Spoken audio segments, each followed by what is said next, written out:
आवाज India TV में आपका स्वागत है। इस वक्त हम अंबेडकर नगर में हैं। अंबेडकर नगर ये लोकसभा क्षेत्र है यूपी का। और ये विशेष बात इस क्षेत्र की ये है कि 1962 में यहाँ से आरपीआई का सांसद भी निर्वाचित हुआ था। यहाँ पे 98, 99 और 2004 में बहन मायावती स्वयं यहाँ से सांसद रही है। और पिछले सांसद भी यहाँ से बसपा का ही था। तो बसपा का कुल मिलाकर एक जिसे कहते हैं कि बाले किल्ला है, एक गढ़ है। वर्तमान में क्या बसपा की रणनीति है, किस तरह से वो जा रही है और इस इलेक्शन में क्या हो सकता है, इस पर बातचीत करने के लिए हमारे साथ निर्दोष जी है, राम नयन निर्दोष जी है। तो इनसे हम बातचीत करेंगे, साथ ही हमारे साथी भी, उनसे भी बातचीत करेंगे। सर, आपका बहुत बहुत स्वागत।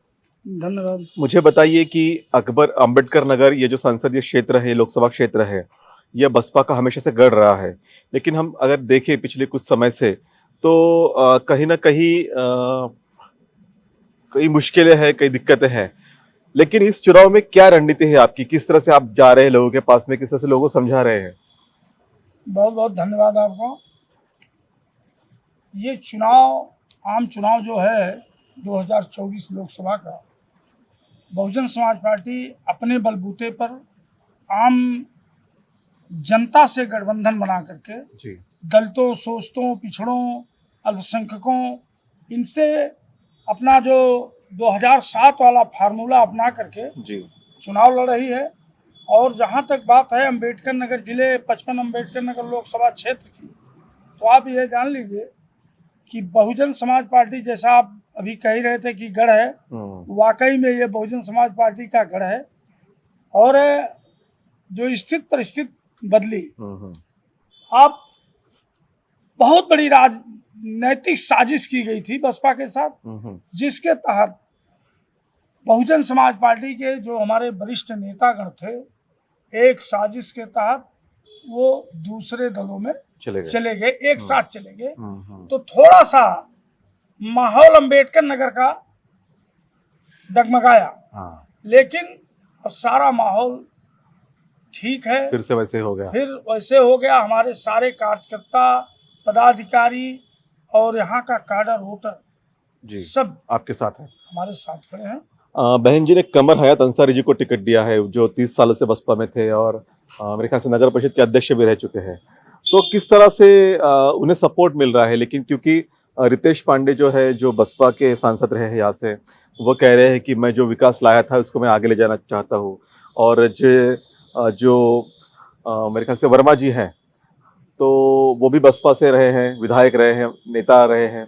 वो भी कह रहे हैं कि सारा बेस वोट मेरे पास में। तो आप कैसे देखते हैं इन दोनों के तुलना में कमर हयात अंसारी जी किस तरह से आगे जा रहे हैं?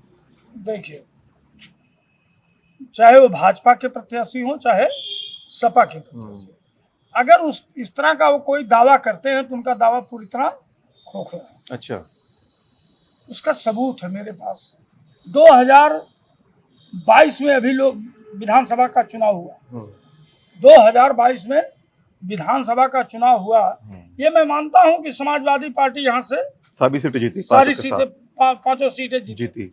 लेकिन उनके साथ बहुत बड़ा कई दलों का गठबंधन था। हाँ। जयंत चौधरी रहे हों, हाँ। पल्लवी पटेल जी रहे हों, दारा सिंह चौहान रहे हों, हाँ।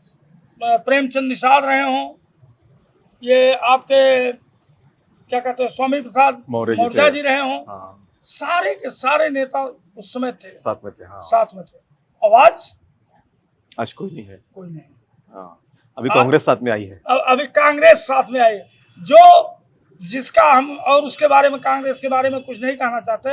अब इतना जरूर है कि उसका अंबेडकर नगर में वोट ऑफ परसेंटेज जो है 0.00 पॉइंट। लेकिन एक बात बताइए कि कुछ लोग ये भी कह रहे हैं, बसपा के लोगों से हमने जाना, वो कह रहे थे कि अगर गठबंधन होता तो बसपा फिर से काफी अच्छी सीटें पा सकती थी, लेकिन गठबंधन नहीं हुआ तो काफी मुश्किल भी हो सकती है।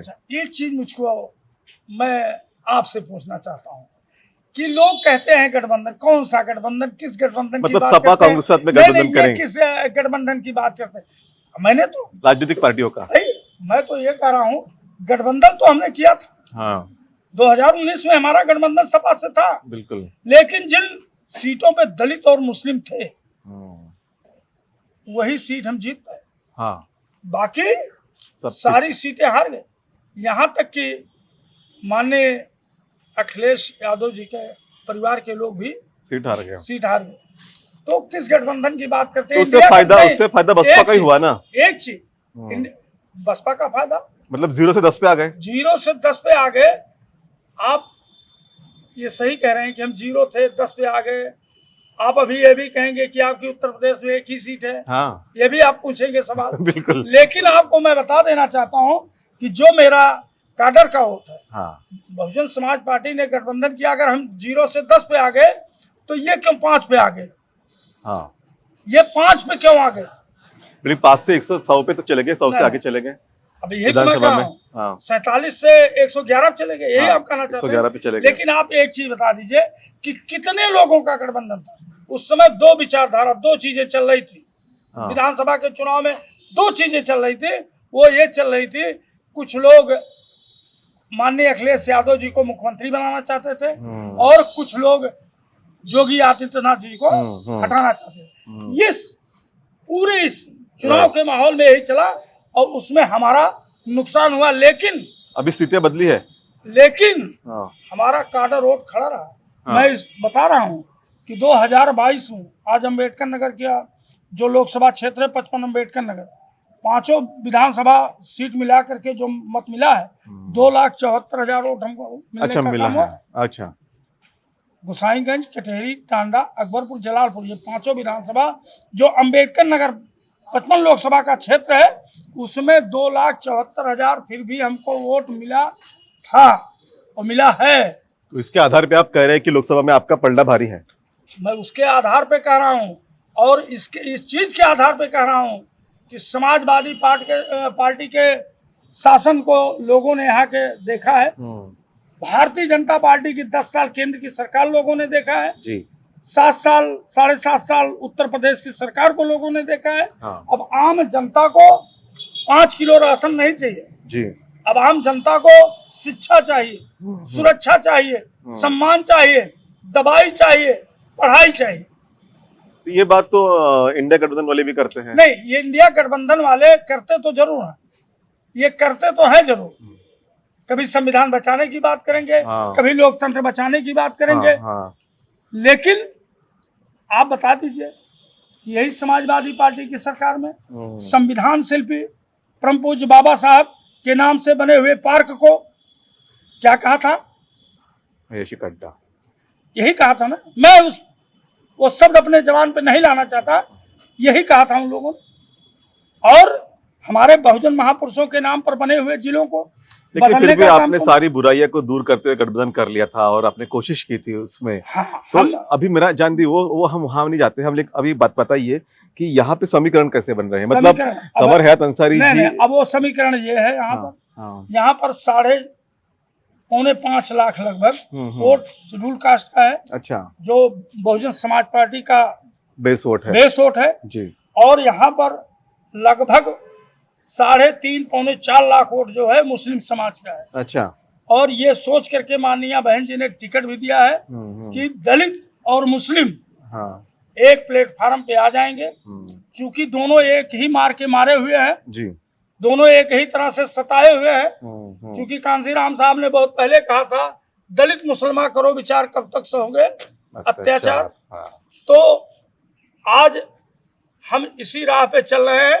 मुस्लिम समाज हमारे साथ कम से कम 70 से 80% इस समय जुड़ चुका है। और जो अति पिछड़े वर्ग के लोग जो धर्म की चाशनी में भूल गए थे, अपनी शिक्षा भूल गए थे, अपना अधिकार भूल गए थे, अपना पढ़ाई लिखाई भूल गए थे, वो वापस लौट करके इधर आ रहे हैं, बसपा के तरफ आ रहे हैं। चूंकि उन्होंने देखा है पिछड़ा वर्ग आयोग का गठन अगर किसने किया तो बहन जी ने किया। स्कॉलरशिप अगर पिछड़े वर्ग को लागू की तो बहन जी ने किया। मुस्लिम समाज को स्कॉलरशिप लागू किया तो बहन जी ने किया। उर्दू अरबी फारसी विश्वविद्यालय की स्थापना की तो बहन जी ने किया। तमाम चीजों को देख करके अब लोग बेटियों को पढ़ाने के लिए महामाया बालिकाओं को क्या कहते हैं 25,000 रुपया और साइकिल दी, तमाम योजनाएं चलाएं। अब लोगों ने देखा कि ये तो भारतीय जनता पार्टी के लोग हमको बेवकूफ बनाने का काम जुमले करते बनाते हैं। हैं, हाँ। 5 किलो राशन दे करके हमारी 10 किलो यूरिया की खाद चुरा लेने का काम करते हैं। ये यहाँ पे अभी बदलाव की आहट है। बदलाव की आहट लेकिन है। ये जिस तरह से राम मंदिर बना और राम मंदिर बनने के बाद में ये कहा गया कि अब हिंदुओं का सपना साकार हुआ है, लेकिन अब जब फील्ड में घूमे तो लोगों ने कहा कि इसका स्वागत तो हम करते हैं, लेकिन हमारे मुद्दों पे बात होनी चाहिए। तो जैसा आप कह रहे हैं कि भी मुद्दों पे बात हो रही है, तो मुद्दों की बात चाहे बसपा करे या चाहे इंडिया गठबंधन करे, लेकिन आपका कहना है कि झुकाव बसपा की तरफ है। झुकाव बसपा की तरफ है, चूंकि ने बसपा की सरकार जाने के बाद प्रदेश की जनता ने समाजवादी पार्टी का भी शासन देखा है, देखा, बीजेपी भी देखा है, बीजेपी का भी देखा, वो सबका देख चुकी। अब लोग कहते हैं कि मायावती ही एक ऐसी नेता है जो बढ़िया से शासन प्रशासन चला सके। उन्हीं के राज में एक गुंडागर्दी, भ्रष्टाचार जो है वो खत्म हो सके, जी ये है। जी, मैं आपसे एक सवाल लेना चाहता हूँ कि मुझे बताइए कि जैसा सर ने बताया कि लोग अब बाकी 2 शासन जो उन्होंने देखे उसको भूल चुके हैं और उन्हें फिर से बसपा का शासनकाल चाहिए। कितना आप सच मानते हैं और क्या लगता है कि क्या काम हुआ इस तरीके से कि लोग अब आपको एक्सेप्ट कर रहे हैं? सबसे पहले तो मैं आप सभी लोगों का अंबेडकर नगर की धरती पर स्वागत बंधन अभिनंदन करता हूं। इतना दूर से आप लोगों ने चल के आए हैं, तो मैं तो बहुत खुश हूं कि महाराष्ट्र की धरती से आप लोग आए। मैं इसके लिए बहुत बहुत स्वागत अभिनंदन करता हूं।